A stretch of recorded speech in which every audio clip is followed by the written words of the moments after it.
Hello everyone, पहला question देखो। उमात art is a folk dance form performed in. तो उमात आर्ट जो है कौन परफॉर्म करता है? तो ये जो कुर्ग है ना, कुर्ग, CWRG कुर्ग, ये लोग परफॉर्म करते हैं। ठीक है, कुर्ग मतलब जगह का नाम है ना, परफॉर्म्ड इन ये जगह है कुर्ग, और ये कर्नाटका में है। और ठीक है, जगह की बात करें तो कुर्ग जगह है। और जो ये पीपल है इनको कोदावा बोलते हैं, KODAVA। ठीक है, इन बंदों को कोदावा बोलते हैं, और कुर्ग जो है वो जगह है। ठीक है, इसके बाद सेकंड क्वेश्चन देखो। Dash is a popular folk dance of Minicoy. Minicoy island जो है ये कहाँ पे है? लक्षद्वीप में है ये। तो वहाँ पे लक्षद्वीप में कौन सा डांस है? लावा है, तो सी आंसर होगा। ठीक है, लक्षद्वीप में है ना ये मिनिको आइलैंड, लक्षद्वीप में है। In which of the following state is Mathuri folk dance practised. अब माथुरी नाम में ही क्या आ रहा है? माथुरी मतलब मथुरा सोचोगे आप, लेकिन वो मथुरा नहीं है भाई, माथुरी है। ठीक है, हरियाणा में तो है नहीं, अगर आपको थोड़ा बहुत पता होगा। उत्तराखंड उत्तर प्रदेश नहीं है कि ऑप्शन बचा तेलंगाना, तो तेलंगाना इसका आंसर होगा। माथुरी जो है तेलंगाना में है, यूपी मत मार देना। अब इसके बाद कुछ स्टेट्स दिए हैं और उनके डांस दिए हैं। जैसे ये अगर आपको इनमें से कुछ नहीं पता तो एक तो आपको पता होगा जो आसान है, भवई। भवई जो है वो गुजरात का है। एक तो आपको बिल्कुल आसान पता होगा कि हाँ भवई है, वो कहाँ का है? गुजरात का। गुजरात राजस्थान दोनों का है भवई, लेकिन ऑप्शन में दोनों दे रखे हैं। मतलब आप पेपर देखोगे ना, सीजीएल में मेरे एक बार क्वेश्चन आया था ये वाला भवई वाला, तो उसमें गुजरात ऑप्शन में था, राजस्थान नहीं था। बट यहाँ पे राजस्थान भी है, गुजरात भी है, तो भवई राजस्थान की तरफ जाओगे आप। भवई कहाँ होगा? राजस्थान। तो दूसरे का सी देखो किस किस में है। मेरे को लग रहा है एक ही ऑप्शन है जिसमें दूसरे का सी दे रखा है।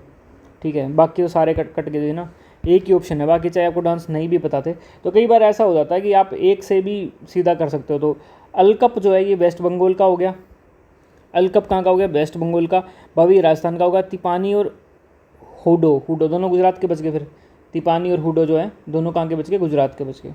ठीक है, तो भवई याद रखना। अगर ऑप्शन में राजस्थान है तो आपने राजस्थान मारना है, और अगर राजस्थान नहीं है तो फिर गुजरात कर देना। क्योंकि ये जो टच में होते हैं ना, जो भी स्टेट टच में होते हैं, तो उनमें डांस फॉर्म सेम हो। जैसे भांगड़ा है, वैसे पंजाब का है तो भांगड़ा जो ये वाला होगा, जो बॉर्डर एरिया होगा हरियाणा का, तो वहाँ पे भी होगा। ठीक है, तो ऑब्वियस सी बात है। ठीक है, तो भवई जो है राजस्थान मार देना। फिर इसमें who among the following classical dancer is not related to Odissi. Orissa से कौन सा नहीं है? मतलब ओडिसी जो डांस फॉर्म है उससे। ऑप्शन देखो, गीतांजलि लाल, मायाधर राउत, राउत है ये, किरण सेगल और कुमकुम मोहंटी। अगर पीछे मोहंटी आ रहा है, पात्रा आ रहा है, ठीक है, ये सारे उड़ीसा वाले ही होते, तो ओडिसी है ये।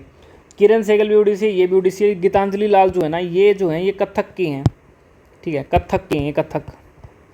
तो बाकी याद रख लेना, बाकी सारे ओडिसी के हैं। Consider the following statement about Birju Maharaj. तो बिरजू महाराज के बारे में हमने स्टेटमेंट पढ़नी है। ही बिलोंग्स टू कला बिंदादिन घराना ऑफ कथक। तो बिरजू महाराज तो कथक से रिलेटेड ही थे, तो ये बात सही है भाई। He received the Padma Bhushan इन 1986। 1986 के अंदर इनको पद्म भूषण नहीं मिला था, तब पद्म विभूषण मिला था, Vibhushan. He founded an institute named Natya Kala Mandir for training in the dance. तो which of the following statement are correct? तो नत्या कला मंदिर इन्होंने फाउंड किया था। इन्होंने किया था कला आश्रम, अगर आपको याद है, कला आश्रम किया था इन्होंने। ठीक है, तो ये भी गलत है, ये भी गलत है, तो एक ओनली आएगा इसका answer, one only. Dash was Indian dancer and choreographer best known for creating a fusion style of dance adopting European theatrical techniques to Indian classical and folk dance form. तो इंडियन डांसर और choreographer कौन थे? ये उदय शंकर थे। D answer होगा इसका। देबा प्रसाद दास। तो जो ये दास वाले होते हैं ना, ये कौन से स्टेट के होते हैं? देवा प्रसाद दास हो गया, पंकज चरण दास है, फिर गंगाधर प्रधान है। तो दास दास दो में आ गया ना। दास भाई मोस्टली है ना वेस्ट बंगाल उड़ीसा इसी साइड होते हैं, और प्रधान जैसे धर्मेंद्र प्रधान का इस्तीफा मांगने हैं, धर्मेंद्र प्रधान ये उड़ीसा वाली साइड के हैं, तो कॉमन सेंस से भी आप यूज़ कर सकते हो इसको। तो ये प्रधान हो गया, ये वाला सरनेम हो गया, ये सारे उड़ीसा वाली साइड के हैं, तो उड़ीसी का ही आएगा इसका आंसर। तो ए आंसर है इसका। थोड़ा रिलेट करके पढ़ लिया करो। अब रुक्मणी देवी अरुण देले, इनके बारे में स्टेटमेंट है। She was the first female classical dancer in Indian history to be nominated as a member of Rajya Sabha.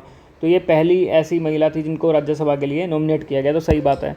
She founded the कला क्षेत्रा फाउंडेशन इन मद्रास, तो कला क्षेत्रा जो फाउंडेशन है मद्रास में फाउंड किया था। दोनों ही ठीक हैं, ठीक है, 1 और 2 दोनों ही आएगा, इसका आंसर सी आएगा।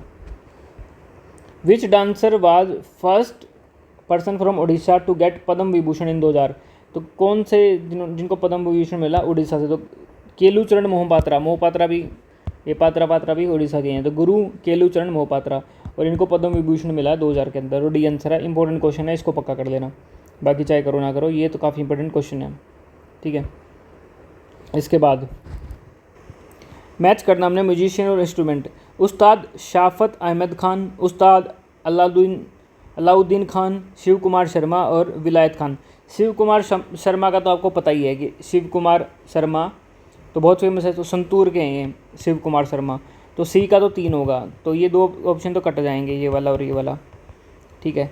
उस्ताद शाफत अहमद खान जो थे ये तबला प्लेयर थे, ये थे तबला प्लेयर, तो ए का 2 हो गया, तो ये आंसर हो जाएगा, बी का फिर 1 होगा। उस्ताद अलाउद्दीन खान जो थे ये सरूद के थे, शिव कुमार शर्मा संतूर के, और विलायत खान जो हैं ये सितार के, ठीक है। आगे चलते हैं। Consider the following statement about Nuakhai festival. Nuakhai festival के बारे में हमने स्टेटमेंट पढ़नी है। पहला है Nuakhai is annual harvest festival that marks the arrival of the new rice season, ठीक है। हार्वेस्ट फेस्टिवल है जो नया राइस आता है उसके लिए नवखाई। और नवखाई जो है ना ये कहाँ पे है, ये नवखाई जो है उड़ीसा और छत्तीसगढ़ इस साइड में है, तो इसका आंसर वेस्टर्न उड़ीसा भी हो सकता है और छत्तीसगढ़ भी हो सकता है।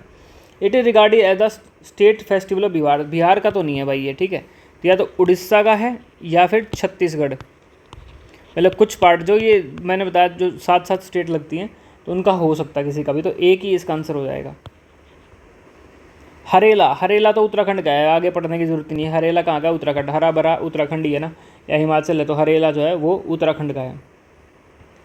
In which of the following states is Me Dam Me Phi festival primarily celebrated. Me Dam Me फी जो है ये कहाँ का है, ये असम का है, मी धम मी फी, तो बी आंसर होगा मी धम मी फी,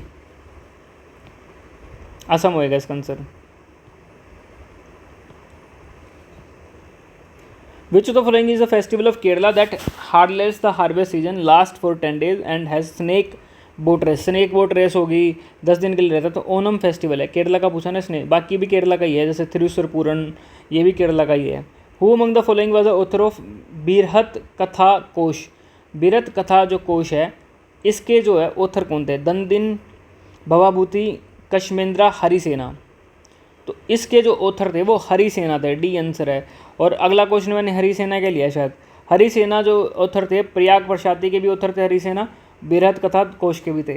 तो ये किसके कोर्ट पोएट थे, तो ये समुद्रगुप्त है इसमें आंसर, तो समुद्रगुप्त के कोर्ट पोएट थे ये, समुद्रगुप्त, ए आंसर है समुद्रगुप्त को। और समुद्रगुप्त जो था ना भाई आर्टिस्ट बंदा था, और ये क्या था वीणा प्लेयर था, तो which king was shown is coin such Veena player, तो समुद्रगुप्त आंसर हो जाएगा इसका, सी आंसर है, ठीक है। तो 3 क्वेश्चन तो समुद्रगुप्त के ही हो गए, ठीक है। बिरहत कथा कोश हरिसेन, तो ये सारे इंपॉर्टेंट थे इसलिए मैंने उठा लिए, ठीक है। और कोर्ट पोएट किसके थे, समुद्रगुप्त के, वीणा प्लेयर थे कौन थे, समुद्रगुप्त थे। नेक्स्ट क्वेश्चन है consider the following statement regarding Faxian journey to India. Faxian जो किसके टाइम पे आया था, फाइयान चंद्रगुप्त 2 के टाइम पे आया था। एक युआन चुआंग भी आता है ना, एक हुन सेंग आता है, हुन सेंग ऐसा कुछ करके, तो एच से हुन, एच से हर्षवर्धन, तो हुन सेंग आया था हर्षवर्धन के टाइम। आसानी क्वेश्चन है तो आपको पता होगा वैसे तो। पहला देखो, Faxian the Chinese traveller came to India acquire Buddhist text, तो बुद्धिस्ट टेक्स्ट के लिए आया था फाइयान। आगे देखो, he arrived in India during the reign of Chandragupta 2 and reached Pataliputra from north west, तो सही बात है भाई, चंद्रगुप्त 2 के टाइम पे आया था, दोनों ठीक है। Faxian began a journey back from Bengal by boarding a merchant ship, which of the following statement is are correct, तो सारी ही तीनों ही की तीनों स्टेटमेंट ठीक हैं। ए बी सी कहाँ पे इसमें, ये रहा, तो सी आंसर हो जाएगा। पुलकेशिन 2 जो था एज्यूम क्या title of Dakshina Patheshwara lord of south after defeating which of the following rules of north India, किसको हराया था पुलकेशिन 2 ने, पुलकेशिन 2 ने जो हर्षवर्धन को हराया था भाई, बी आंसर है, हर्षवर्धन को हराया था पुलकेशिन 2 ने, ठीक है। और पुलकेशिन 2 जो था चालुक्य डायनेस्टी का था, वातापी इसकी कैपिटल थी, फेमस एम्परर था पुलकेशिन 2 चालुक्य का। Consider the following statement. Dandi March was started Mahatma Gandhi from Sabarmati आश्रम 12 मार्च 1930। तो ये सही बात है भाई, डांडी मार्च स्टार्ट महात्मा गांधी के द्वारा, ठीक है। Quit India movement was launched in 1930। Quit India movement 1930 में तो नहीं हुई थी भाई, 1942 में हुई थी। भारत छोड़ो साल सत्याग्रह थोड़ी था, भारत छोड़ो तो 1942 में हुआ था। तो एक ही ठीक है, वन ओनली इसका आंसर हो जाएगा। नेक्स्ट क्वेश्चन है, Mahatma Gandhi called a halt. Halt मतलब उन्होंने पोज किया non cooperation movement after the Chaura Chauri incident. तो चोरा चोरी में पुलिस चौकी जला दी गई थी पुलिस वालों के समेत। Where among the following places Chaura Chauri located. चोरा चोरी जो था 1922 में इंसिडेंट हुआ था, 4 फरवरी 1922 को। और चोरा चोरी उत्तर प्रदेश में तो सबको पता है, लेकिन डिस्ट्रिक्ट पूछे तो गोरखपुर में है, डी आंसर होगा इसका। गोरखपुर वाले कर सकते हैं ऐसे पंगे। Consider the following statement. The non cooperation movement launched in 1920, boycott of foreign goods, promotion of spinning wheels and picketing at liquor shops. Non cooperation movement जो है लॉन्च किया गया कब, 1920 के अंदर, ये बात ठीक है। Resolution of Purna Swaraj was pass at Lahore session of Indian National Congress. 1920 वाला नहीं था भाई, 1929 वाला था, ठीक है। तो ये गलत है, तो इसमें एक ही ठीक होगा ना, one only. Which of the following year Subhash Chandra Bose refer to Mahatma Gandhi father of the nation. तो महात्मा गांधी को फादर ऑफ द नेशन जो है 1944 में बोला था, किसने, सुभाष चंद्र बोस जी ने। कंसिडर और ये कब बोला था, Azad Hind radio for radio telecast था ना, उसमें बोला था उन्होंने, ठीक है। ब्रॉडकास्ट बोलते, टेलीकास्ट नहीं बोलते, रेडियो ब्रॉडकास्ट पे बोला था सुभाष चंद्र बोस ने 1944 में। सिंगापुर से बोला था, क्योंकि आपको पता है सुभाष चंद्र बोस तो थे नहीं यहाँ पे। कंसिडर फॉलोइंग स्टेटमेंट रिगार्डिंग खिलाफत मूवमेंट। खिलाफत मूवमेंट के रिगार्डिंग हमने बताना है। ऑल इंडिया खिलाफत conference of November 1919 was held at Delhi. तो ठीक बात है। Leaders like Ali brother, Maulana Abul Kalam Azad, Ajmal Khan, Hasrat Mohani played a की रोल इन द मूवमेंट। तो दोनों ही ठीक बातें हैं, ठीक है। बोथ 1 and 2 सी आंसर हो जाएगा इसका। विच of the following articles of Constitution of India mentions that every minister and the Attorney General of India shall have the right to speak in and participate in proceeding of either house of the parliament। तो ये कौन सा article बताता है कि ये इनके पास right है बोलने का किसी भी हाउस के अंदर? तो आर्टिकल 88 बताता है, ये डी आंसर हो जाएगा। आर्टिकल 88 बताता है ये। और अटॉर्नी जनरल का आर्टिकल कौन सा होता है इस पोस्ट का, तो ये आप मेरे को डाउट ग्रुप में बताओगे, ठीक है। अटॉर्नी जनरल का आर्टिकल कौन सा होता है? Which article of constitution of India explain that executive power of every state shall so exercised as not to impede or prejudice the exercise of executive power of union, and the executive power of union shall extend to give of such direction to state as may appear to government of India to be necessary for that purpose। अब इतना बड़ा लिख दिया है, अब रट्टा ही मारना पड़ेगा इसका। कौन सा आर्टिकल बताता है भाई कि एग्जीक्यूटिव पावर जो है स्टेट की एक्सरसाइज की जाएंगी, नॉट टू इम्पीड और prejudice the exercise of executive power of union. मतलब ये कह रहा है कि यूनियन की एक्साइज जो पावर्स हैं वो स्टेट में ऐसे मत करो, और स्टेट वाली ऐसे नहीं होगी कि आप यूनियन की पावर को ख़त्म कर दो। तो ये कौन से आर्टिकल में डायरेक्शन है? 257 के ए पार्ट में है ये आर्टिकल, मतलब 257 का ए पार्ट है। वैसे 257 दे रखा, 257 नहीं होगा इसका आंसर। नेक्स्ट क्वेश्चन आसान है। विलेज पंचायत का आर्टिकल कौन सा है? तो 40 डी, 40 गाँव वाला, तो डी आंसर हो जाएगा। Consider following provisions of directive principle of state policy, DPSP का हमने बताना है। फर्स्ट है article 36 defines the term state for the purpose of part 4 of the constitution. तो क्या ये सच है? ये सही है भाई। 36 में डेफिनेशन है स्टेट की। Directive principle of state policy कहाँ से स्टार्ट है? 51 तक है ना, 36 से 51 तक। Article 37 state that DPSP are enforceable by the court. DPSP को क्या कोर्ट इन्फोर्स कर सकता है? नहीं कर सकता ना। फंडामेंटल राइट को कर सकते हो, डीपीएसपी को थोड़ी कर सकते हो। तो नॉन इन्फोर्सेबल होते हैं ना भाई, नॉट इन्फोर्सेबल होते हैं। तो ये क्या होगा? ये गलत है। आर्टिकल 38 जो है डायरेक्ट करता है स्टेट को to secure social order for promotion of welfare of the people, ये ठीक है। तो 1 और 3 ओनली इसका आंसर हो जाएगा, यानी ए आंसर है। Which article of Constitution of India lay down that it shall be duty of Advocate General to give advice to Government of State upon legal matter? तो लीगल मैटर पे advocate general जो है वो अपनी advice देगा। तो article 165 है, इसका बी आंसर है, ठीक है। इसके अलावा which of the following ocean extends into the Mediterranean sea, Mediterranean sea में कौन सा ओशियन एक्सटेंड है? तो ये है अटलांटिक ओशियन, सी आंसर है इसका, अटलांटिक ओशियन। ठीक है। स्टेट ऑफ जिब्राल्टर जो है, जिब्राल्टर के द्वारा ये कनेक्ट है मेडिटेरियन सी से। अगर आपको स्ट्रेट ऑफ जिब्राल्टर पता हो, सुना हो नाम, स्ट्रेट ऑफ जिब्राल्टर। एक क्वेश्चन आता है कि कौन सा ओशियन जो है वो एस शेप्ड है। एस शेप्ड ओशियन जो है वो भी अटलांटिक ओशियन है। एस शेप्ड ओशियन जो है वो कौन सा है? अटलांटिक ओशियन है। ठीक है, ये भी याद कर लेना। अगला क्वेश्चन है which is the correct sequence of ocean according to size, largest से स्मॉलेस्ट पे जाना है। सबसे बड़ा तो पैसिफिक ओशियन है, दूसरे नंबर पे है अटलांटिक ओशियन। सबसे तो कौन सा लार्जेस्ट? पैसिफिक, दूसरे पे अटलांटिक, फिर इंडियन, फिर अंटार्कटिक। ठीक है, तो ये इसकी सीक्वेंस बनेगी। और फिर क्या होगा? फिर आर्कटिक होगा इसके बाद। Percentage of earth water found in ocean, तो 97.2% वाटर है, बी आंसर होगा इसका। How thick is lithosphere, lithosphere कितना थिक है? तो 10 से लेकर 200 किलोमीटर तक क्या है? लिथोस्फीयर है। ठीक है, तो लिथोस्फीयर क्या होती है? लेयर होती है ना। नेक्स्ट क्वेश्चन है what is the average salinity of Indian ocean, Indian ocean कितना खा रहा है? तो 35% के करीब है, तो बी आंसर होगा। 35 जीरो बटा ये जो भी दे रखा है। ठीक है, 35 वाला आंसर होगा इसका। Identify the correct interpretation of gross national product, GNP. Gross national product क्या होता है? Incomes of foreigner India, incomes earned by Indians at home and abroad. इसके अलावा income earned by Indian only within India, income earned by residents and non residents within India. तो gross national product होता है तो Indian जो हैं जो home पे भी अर्न कर रहे हैं और अब्रोड भी अर्न कर रहे हैं, तो ग्रोस नेशनल प्रोडक्ट ये होता है, तो बी आंसर है। ठीक है, ये तो मैंने पूरा डिटेल इकोनॉमिक्स वाली क्लास में आपको पूरा करवाया है। ठीक है, पूरा कराया कि income earn by Indian eight home and abroad, तो इसको बोलते हैं ग्रोस नेशनल प्रोडक्ट। डोमेस्टिक और जीएनपी में यही फ़र्क था ना कि जीएनपी में लोकेशन का फ़र्क नहीं पड़ता भाई, कि इंडियन कमा रहा है, यहाँ कमाए वहाँ कमाए। Calculate the revenue receipt from the following information.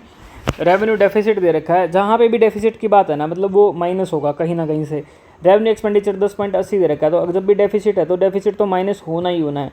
तो अगर आपको फॉर्मूला कुछ नहीं पता तो सीधा सीधा माइनस करो, डेफिसिट जहाँ है वो माइनस होगा। मतलब एक तरीके से इसमें से बड़े में से तो माइनस ही होगा। ठीक है, by adding depreciation to NDP, NDP में अगर डेप्रिसिएशन को ऐड कर देंगे तो हमें क्या मिलेगा? जीडीपी मिलेगा, तो बी आंसर है। जीडीपी मिल जाएगा अगर हम ऐड कर देंगे एनडीपी में, मतलब जीडीपी में से डेप्रिसिएशन माइनस करोगे तो एनडीपी आता है। Price control and rationing are direct control measure to check, तो प्राइस कंट्रोल या राशनिंग जो है सीधा क्या चेक करते हैं? इन्फ्लेशन, महंगाई चेक करते हैं, सी आंसर होगा। National income at constant price, इसका मतलब क्या है? Income estimated current year price, income estimated base year price, तो इसका मतलब ये होता है कि बेस ईयर को मान के, ठीक है, वो होता है, तो बी आंसर है।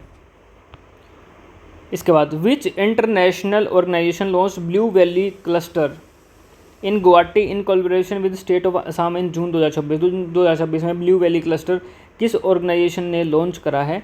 तो ये करा है यूरोपियन यूनियन ने असम गवर्नमेंट के साथ करके। ठीक है, तो ये किसने करा है? गुवाहाटी असम के साथ यूरोपियन यूनियन ने किया है। Which country hosted the 52nd G7 summit, तो 57 जो G7 था जून 2026 में, ये किसने होस्ट किया था? तो ये समिट फ्रांस के अंदर हुआ भाई, फ्रांस के अंदर हेल्ड हुआ, ये सी आंसर है, France. How much financial assistant of did India announce it would release to United Nation relief and work agency for Palestine refugee June 2026, तो ये देगा 2.5 मिलियन, वैसे 5 मिलियन देना है, 2 इंस्टॉलमेंट देगा 2.5 के, तो बी आंसर है इसका। और 5 आए तो 5 में मार देना इसको। Who has become the first Indian sand artist to win the prestigious Russia grand master sand master cup 2026, तो ये जीता है सुदर्शन पटनायक ने। कल एक क्वेश्चन नहीं कराया था मैंने कि 2027 का जो सेंसस है उसका हमने किसको बनाया है? हमने ब्रांड एम्बेसडर, तो इसी को बनाया ना, सुदर्शन पटनायक को। इन June 2026 which institute release anchor the world most detail 3D Atlas of human brain stem, तो ये किसने किया? ये IIT मद्रास ने किया है, इसका सी आंसर है IIT मद्रास। अब इंग्लिश के क्वेश्चन देखते हैं। तो पहले वन वर्ड है, a person who is never happy with what he has, जो जिसके पास जो चीज़ है उससे वो कभी खुश नहीं होता। माइजर तो क्या होता है, कंजूस होता है ना भाई, माइजर तो वही होगा। Malcontent HERESY, heresy, heresy क्या होता है, ये बिलीफ होता है एक तरीके से, रिलीजियस मतलब ऑर्थोडॉक्स ओपिनियन है ना जो, उसके अपोजिट वाला हेरेसी। मेलिएबल, मेलिएबल जो चीज़ को हम क्या कर सकते हैं, क्या कर सकते हैं, मार मार के थोड़े उसको क्या कर सकते हैं हम, शेप दे सकते हैं ना, उसको मेलिएबल बोलते हैं, साइंस में आता है। तो मेल कंटेंट इसका आंसर है, सी आंसर है। जो हैप्पी नहीं होता कभी भी, जिसके जो उसके पास चीज़ है उससे, वो तो कोई नहीं होता, सभी वैसे ही लोग हैं। ए पर जो कदर तभी होता लगती है जब चला जाए इंसान। A person who has escaped from captivity और इज इन हाइडिंग, तो पर्सन जो एस्केप कर गया है, किसको, आपने अरेस्ट कर रखा किसी को, तो उससे वो अगर भाग गया तो फ्यूजिटिव बोलते हैं, फ्यूजिटिव, सी आंसर है। फास्टिडीज भाई कितनी बार यूज हो रहा है, फेनेटिक, फेरिस, तो ये दोनों सर्च कर देना, फेनेटिक और ये, फेनेटिक भी बहुत बार आता है वर्ड, तो ये पक्का सर्च करना आपने। इसके बाद है रिदमिक फ्लो ऑफ साउंड्स और वर्ड्स, तो साउंड और वर्ड्स का रिदमिक फ्लो जो है उसको बोलते हैं कैडेंस, सी आंसर है इसका। हाइट से फियर, तो इसको क्या बोलते हैं, एक्रोफोबिया, सी आंसर। ये भी आसान क्वेश्चन था, ठीक है। पर्सन हु अटैक्स और क्रिटिसाइज चेरिस्ड बिलीफ्स और इंस्टीट्यूशंस, इकोनोक्लास्ट, इम्प्रेग्नेबल, इमोरल, इंसॉल्वेंट, तो इकोनोक्लास्ट होता है ये आंसर है, इकोनोक्लास्ट। ये भी इंपॉर्टेंट है भाई, इसको कर लेना, ठीक है।